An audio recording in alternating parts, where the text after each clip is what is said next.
La RATP, c'est 45 000 salariés en région parisienne, des conducteurs de bus, du métro, du RER, des ouvriers à la maintenance, des techniciens, le secteur administratif. Et les transports en commun sont le seul grand moyen de déplacement de la population, en particulier des travailleurs. Le matin, des centaines de milliers de travailleuses et travailleurs du nettoyage et du ménage précèdent les travailleurs de l'industrie en équipe ou pas, ceux des hôpitaux, les employés de bureaux, du commerce et tous les autres secteurs d'activité.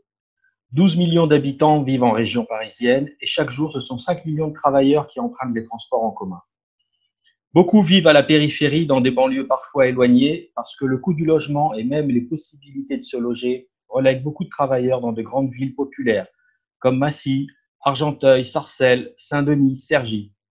Leur trajet commence par le bus, puis le RER, puis le métro. Aller et retour, cela peut faire 3 heures dans les transports. Patronat et gouvernement ont été contraints de développer des transports en commun, car tous les travailleurs ne peuvent pas se rendre au travail en voiture ou en vélo. Mais ces transports en commun sont insuffisants et bondés, ce qui fait qu'avec une épidémie, les conditions de transport deviennent un problème sanitaire et économique. Jusqu'à la date du confinement du 16 mars, les voyageurs se sont entassés dans des transports sans désinfection, les transformant en lieu idéal de propagation du virus. Depuis février, l'épidémie du coronavirus était une réalité pour les travailleurs de la RATP, en permanence au contact du public durant des heures, des journées, dans des lieux fermés, mal aérés. La question s'est tout de suite posée, comment se protéger? La direction s'est d'abord contentée de mettre des affiches et notes de service sur les gestes barrières, sans plus d'explications. La distribution de bouteilles de gel hydroalcoolique aux conducteurs de bus, de métro, agents de station s'est faite à partir du 27 février. Beaucoup de ces gels avaient une date de péremption au 28 février. La distribution a été molle et laborieuse. La direction minimisait l'épidémie et disait qu'il ne fallait pas créer de panique, renvoyant le problème de la sécurité au travail sur la seule responsabilité individuelle des travailleurs et du respect des gestes barrières. Alors comme partout dans le pays, on a expliqué aux ouvriers de la maintenance de la RATP qu'il fallait pas porter de masque, que ça servait à rien. Il y a même des collègues qui, de leur propre initiative, s'étaient munis de masques et qui se sont vus menacés de sanctions parce que c'était des sales égoïstes, où ils sortaient ce masque, il fallait les laisser aux infirmières. Donc il fallait y aller sans masque et puis même sans gel hydroalcoolique. Hein, il a fallu insister pour avoir notre dose de gel hydroalcoolique. Les agents de station, les conducteurs avaient eu une toute petite dose, très parcimonieuse, mais nous, on voulait pas nous en donner, sous prétexte que on était des ouvriers, donc on avait les mains sales, et donc du coup on se lavait les mains avec du savon et que c'était vachement bien, qu'il n'y avait pas besoin de gel hydroalcoolique en plus. Il y a eu des équipes qui se sont mobilisées pour avoir leur toute petite fiole de gel hydroalcoolique et ça a été très laborieux. En fait, les équipes dont je parle, c'est la maintenance itinérante. Elles interviennent dans les stations. Des fois, elles prennent le métro pour dans le cadre de leur journée de travail. Donc la distanciation sociale, tout ça, c'est complètement illusoire pour eux. Donc ils ont travaillé pendant des semaines dans le métro parisien, en contact avec les voyageurs, sans masque, sans gel hydroalcoolique, sans rien, et en plus avec des leçons de morale de l'encadrement qui nous expliquait par A plus B comme quoi il fallait rien de tout ça. Donc ça a été très mal pris et la situation de maintenant où on est sanctionné si on met pas le masque, où tout ça c'est obligatoire et où la direction prétend qu'elle a toujours fait bien, qu'il n'y a jamais eu de loupé de sa part, et ben ça laisse quand même pas mal d'amertume chez les gens.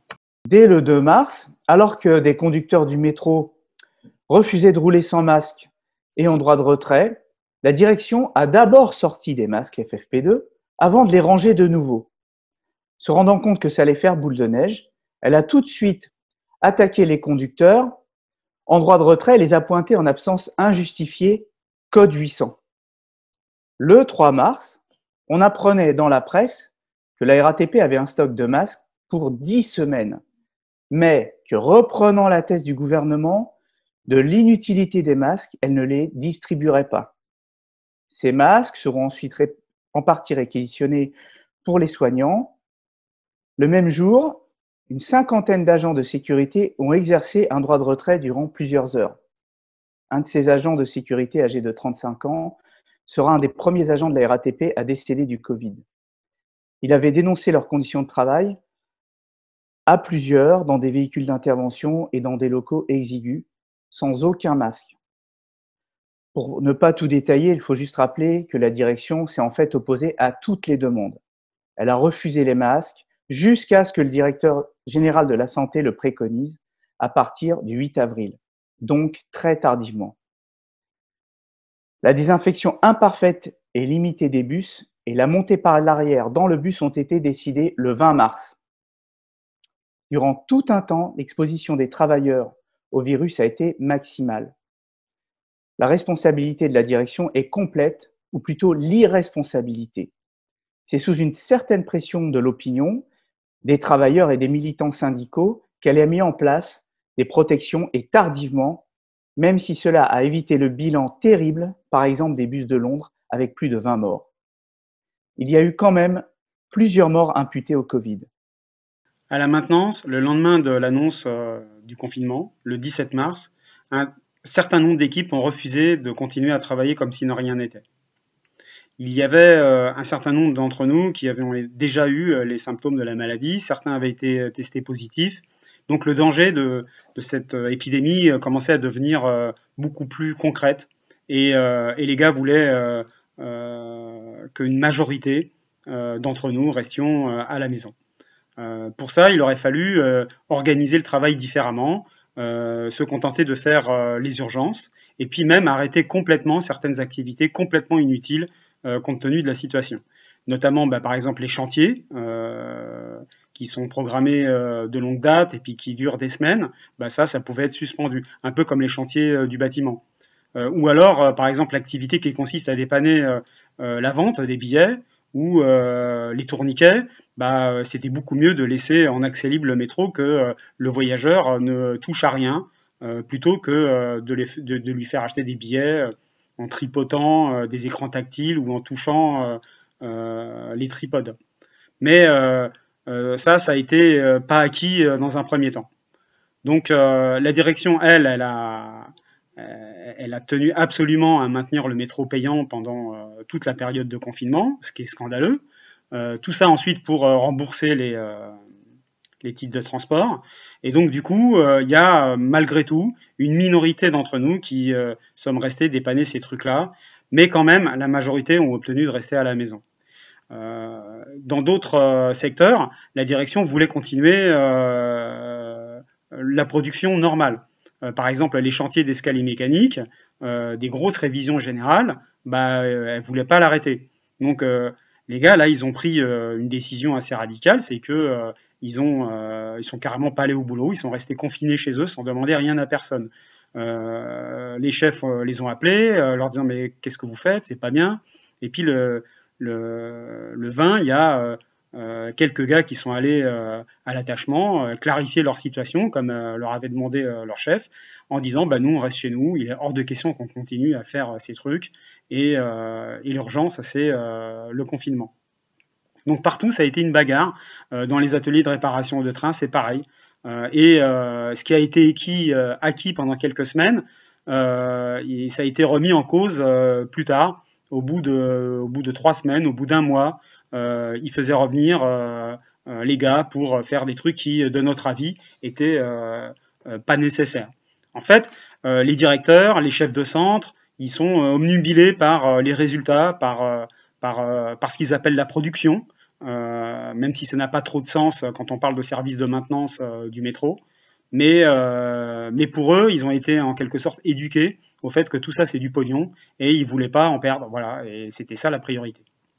Et oui, les travailleuses et travailleurs de la RATP ont été acculés à prendre en main le seul capital qui est le leur santé. Au bus, les premières qui ont osé se mettre en droit de retrait, comme 3 machinistes de Montrouge le 3 mars, ont été menacées de sanctions, alors que la direction n'avait que le gel et les gestes barrières comme mesure. À la demande de Lingette, il nous était répondu qu'on peut amener les nôtres.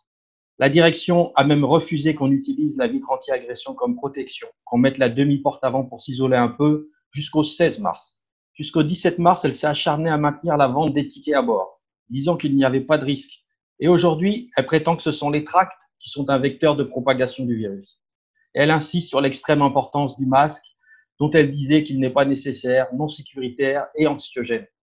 La direction a aussi caché les nombreux cas d'arrêt maladie Covid non testés, donc non avérés selon elle, donc sans faire les enquêtes cas contact et encore moins des mises en quatorzaine prévues au protocole de la médecine du travail.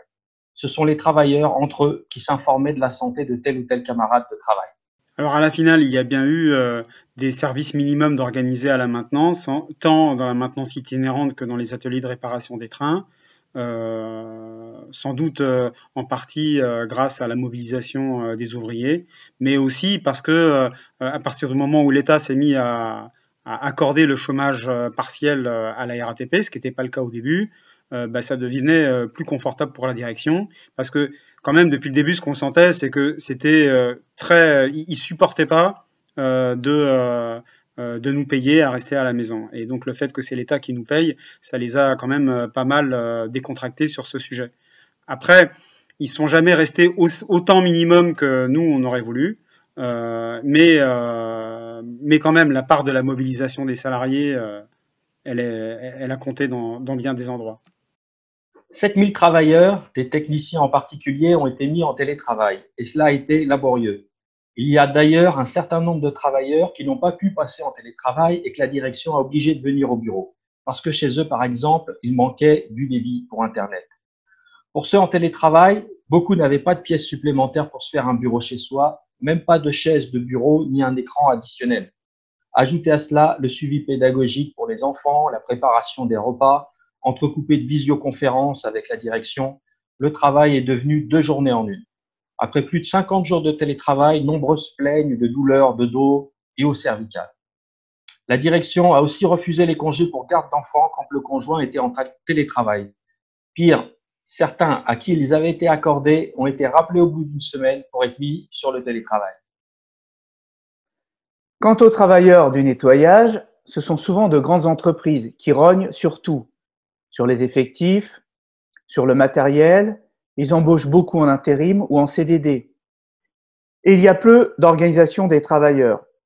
En toutes petites équipes, éloignés les uns des autres, dispersés en fait sur tous les sites de la RATP. Ce sont souvent les militants syndicaux agents de la RATP qui sont intervenus pour qu'ils aient un minimum de protection, comme les gants, les masques, les lunettes, les tenues de travail, car au début, certains travaillaient avec des vêtements personnels. Pour les milliers de prestataires des chantiers sur le réseau, nombreux ont eu leur mission arrêtée et en chômage partiel depuis plus d'1 mois. Certains se sont retrouvés en fin de contrat dans leur entreprise de prestation et donc pour eux, c'est Pôle emploi. En toute conscience, il fallait défendre l'idée, pas de protection, pas de travail. Des militants, des syndicalistes l'ont fait, mais on le voit, la pression a été forte et enfermait chacun dans un dilemme entre menaces de sanctions et de conflits avec la direction sur le droit de retrait et envie de rendre service aux soignants, aux caissières de supermarchés à transporter. Néanmoins, comme nous l'avons dit, cette volonté de défendre notre peau a été capitale pour qu'un minimum de mesures soient prises. Par exemple, la CGT prenait le retrait du travail par tout moyen possible, allant du droit de retrait à l'arrêt de maladie. La faiblesse de cette position, c'est qu'elle isolait souvent à domicile les travailleurs habituellement grévistes et combatifs des autres travailleurs. Quant au droit de retrait, c'est une confrontation plus difficile encore que la grève, car il est contesté par la direction qui te remet une mise en demeure de reprise immédiate du travail, s'appuyant sur son prétendu respect des préconisations de la médecine du travail et du ministère de la Santé. Le pointage en code d'absence injustifié non payé bloque aussi sur les mobilités internes et l'accès à tout concours d'interne. Et la direction a été parfois jusqu'à la procédure disciplinaire. C'est alors aux salariés d'attaquer au prud'homme. C'est donc en grande partie illusoire d'y avoir recours individuellement. S'il est utilisé massivement, ça revient à créer un rapport de force. Et là, autant dire que la grève ou le débrayage, face à une situation jugée dangereuse, ne nous coûterait pas plus cher. L'incurie de la direction de la RATP, en ce qui concerne la protection des travailleurs, n'est plus à démontrer. Son empressement à répondre aux besoins du patronat a fait qu'avec le déconfinement et l'afflux de voyageurs, la crainte était grande. Comment faire respecter les gestes barrières dès lors qu'il y a affluence de voyageurs, déconfinés, obligés d'aller travailler. Avec le déconfinement, la direction veut retrouver un niveau maximum de service. Nous sommes donc plus nombreux que pendant le confinement dans nos locaux, vestiaires, terminus, où parfois nous ne pouvons pas aller car ils sont exigus et qu'il y a un nombre maximum de personnes autorisées. Dans les bus, les prises de service en ligne ont été remises en place, ainsi que les services en 2 parties, avec une grosse coupure de plusieurs heures que certains passent au dépôt. Au métro, les conducteurs changent de nouveau de rame en cours de service. La direction répond à toutes ces situations par « vous avez les masques, les lingettes » et la désinfection devenue nébulisation depuis le 11 mai seulement, mais une fois par jour, d'après les dires de la direction. Par exemple, au métro, on n'a pas de liste des trains ni d'affichage de la désinfection. On ne peut pas le vérifier. Nous le savons, tant que les travailleurs ne contrôlent pas, ne peuvent pas vérifier et ne peuvent pas décider, ils ont raison de ne pas faire confiance et de se sentir en danger, car la direction ment, trompe en permanence. Tout le monde s'accorde à dire que cette crise a mis en évidence les inégalités, les misères, l'aberration du fonctionnement de ce système. Nous, révolutionnaires communistes, sommes les premiers à le dénoncer. Mais nous ne voulons pas en rester là. En tant que militants ouvriers, nous avons appuyé les positions qui allaient dans le sens de la défense immédiate sanitaire des travailleurs. Pour autant, nous nous sommes efforcés de montrer à quel point, si c'est nécessaire, c'est aussi dramatiquement insuffisant. Et surtout, dans ce monde pourri, il n'y aura pas de porte de sortie juridique, astucieuse, individuelle. Seule la grande faucille de la conscience et de la lutte collective peut tailler une ouverture pour sortir de la jungle capitaliste.